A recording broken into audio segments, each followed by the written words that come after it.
Dzień dobry, witam Was bardzo serdecznie. Jak widać, mam przepiękną pogodę. Jestem w Bremerhaven, przede mną tylko słońce i woda. Jestem po rozładunku i mam wolne do jutra albo pojutrze. Zobaczymy. W każdym razie nawet nie chowam, nie zasłaniam słoneczka, jest tak ładnie. W wielu miejscach na świecie wciąż jest takie szaro, buro i ponuro, więc będę przymrużać oczy, ale będę siedzieć w słońcu. Dzisiaj mam dla Was film, który jest nowością. Bardzo często pytacie mnie o to, w jakim systemie pracuję, jak dużo kilometrów miesięcznie robię itd., a w świecie specjalistycznym jest to tak bardzo zmienne, że w zasadzie nie da się uogólnić.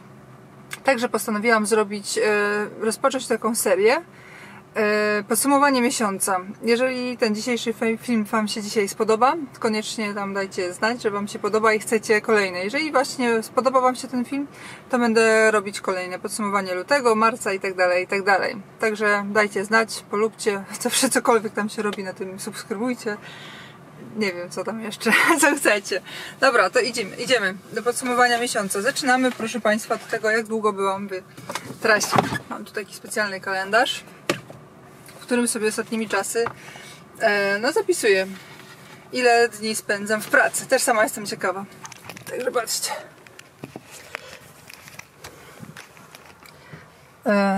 Takie trochę bazgroły, ale ja Wam wytłumaczę, o co chodzi. Trzymaj się za życie. Trzymam. Także w tym roku, no w zasadzie w tym roku, widzicie, to wychodzi, że właśnie w tym roku, bo mamy styczeń, zaczęłam pracę 7 stycznia, to jest bardzo późno, zazwyczaj zaczynaliśmy wcześniej, ale w tym roku jakoś tak było martwo ze śmigłami pod koniec roku i teraz zresztą też. Także widzicie, spędziłam w styczniu 15 dni w pracy łącznie, ja zaczęłam 7 stycznia. Tak sobie podliczyłam. Jak widzicie, jakie mam wolne. Na przykład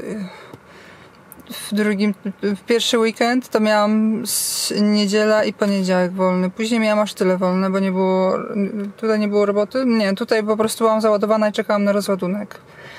Aż tyle, ale byłam w domu. Tutaj też tyle wolnego. Także widzicie, póki co to są raczej takie luzy i to jest zupełnie normalne w transporcie specjalistycznym, że styczeń i luty to takie dosyć martwe miesiące. A jeżeli chodzi o liczbę ładunków, to widzicie, tutaj jedna skrzynka, druga skrzynka, tak? A nie, tu jeszcze przesiewacz wiozłam, no, z Zielonej Góry, czyli trzeci ładunek, czwarty ładunek, no i tutaj rotor. I się go rozładowałam. Także dzisiaj mamy już właśnie czwartego, dzisiaj się rozładowałam i lecimy dalej.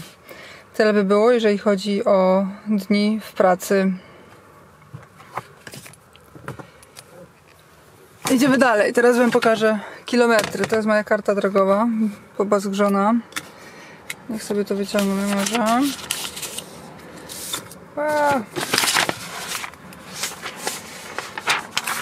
Pewnie też będziecie ciekawi właśnie, ile ja kilometrów to robię. Powiedzmy, że tak. Na gabarytach, więc właśnie. Znowu 7. Kurczę. Muszę popracować nad tym.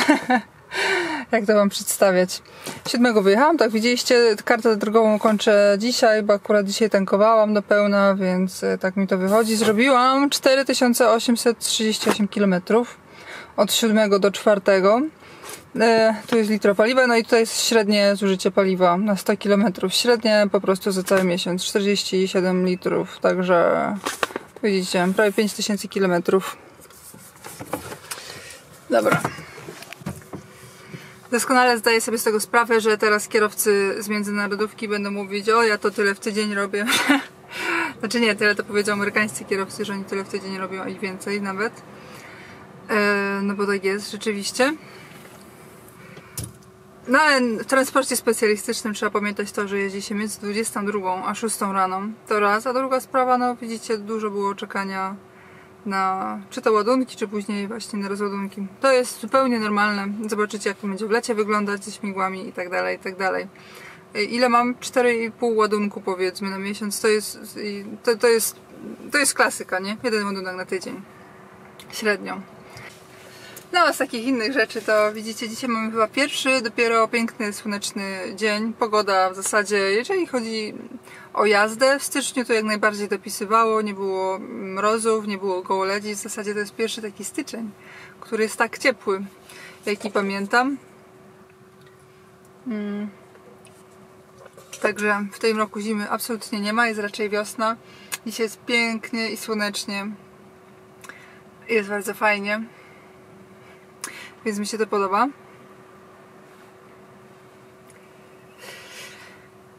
A tak poza tym z nowych rzeczy, to tak, z nowych starych rzeczy, to wrócił do mnie wiatraczek po renowacji. Bardzo ucierpiał w Kanadzie na lodowych szlakach. Lodowe szlaki dały mu w tyłek niemiłosiernie. Tylko właśnie trzeba mu podobno zwiększyć prąd, bo się nie kręci. Albo troszeczkę krzywo jest ustawiony i dlatego się nie chce kręcić. Jest podłączony, a jednak się, tak widzicie, przycina. Oj. Więc on jeszcze raz do renowacji. Pamiętacie, tutaj było napisane data i kiedy było to moje 100. śmigło przywiezione. To jest wszystko zamalowane. Bo tak powiedziałam, był w renowacji. Więc muszę sobie od nowa to napisać. Muszę znaleźć zdjęcia, kiedy to było to moje 100. śmigło. No i tam napisać. I oczywiście tutaj jest dziutka czerwona, teraz nie widać. I tam jest.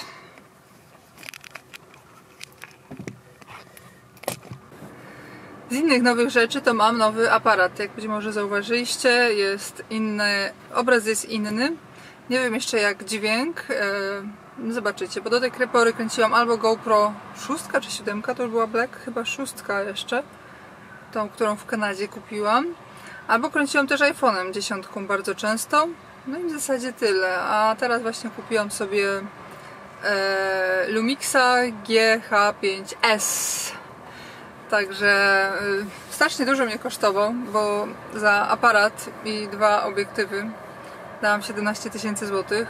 Ale jak zdjęcia już widzieliście na Facebooku, na Instagramie, to takie zdjęcie w granatowej bluzie orlenowskiej przy aucie są absolutnie przepiękne. Jestem zachwycona tym aparatem i muszę go ubezpieczyć, bo myślę, że cały czas będę kręcić nim załadunki i rozładunki, bo mi się po prostu świetnie na nim pracuje, chociaż jeszcze nie potrafię go tak naprawdę obsługiwać. Dopiero muszę się zapoznać z instrukcją obsługi, bo póki co to tak szukam w ślepo. Jest bardzo intuicyjny, ale i tak jeszcze muszę popatrzeć i znaleźć kilka rzeczy z obsługi, no i tyle. I jeszcze kolejna nowa rzecz, powiem wam jaka.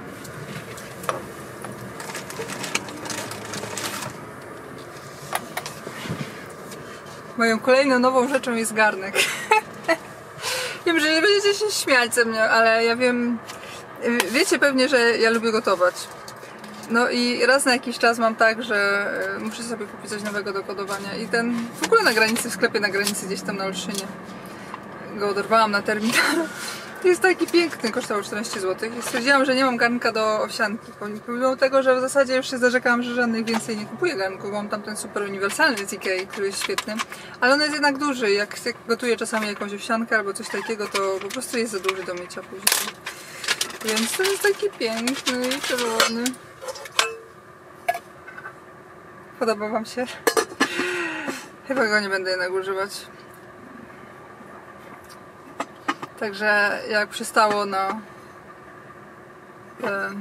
stereotypową kobietę, lubię kupować rzeczy do kuchni, sorry. Ale tak się pięknie świeci, no popatrzcie, nie podobałaby wam się i rączka, aż to jest taka ładna, świecąca. Dobra, to garnek postawię tu. Także ostatnio mam z powrotem fazę na owsiankę, w ogóle ostatnio to tak strasznie przytyłam. Ale ja zawsze tyję o tej porze roku i nie bronię się przed tym tyciem za bardzo, bo po prostu robi się zimno, ja tyję i nie ma sensu, bo zrobi się ciepło i od razu sama schudnę, ale już tak bardzo przytyłam, że za bardzo przytyłam. Źle się czuję sama ze sobą, więc stwierdziłam, że pora wrócić do zdrowego jedzenia znowu. To znaczy, ja nie jest tak, że się źle odżywiam, tylko po prostu za dużo jem. Dobrze, to by było tyle. Tak sobie sprawdzam na liście, co sobie mam wspomnieć w tym filmie. Wspomniałam już wszystko. Także dziękuję wam za uwagę. Jeżeli podoba wam się podsumowanie miesiąca, koniecznie dajcie znać. będę robić kolejne pod koniec kolejnego miesiąca. Także dziękuję za uwagę i do zobaczenia. See ya!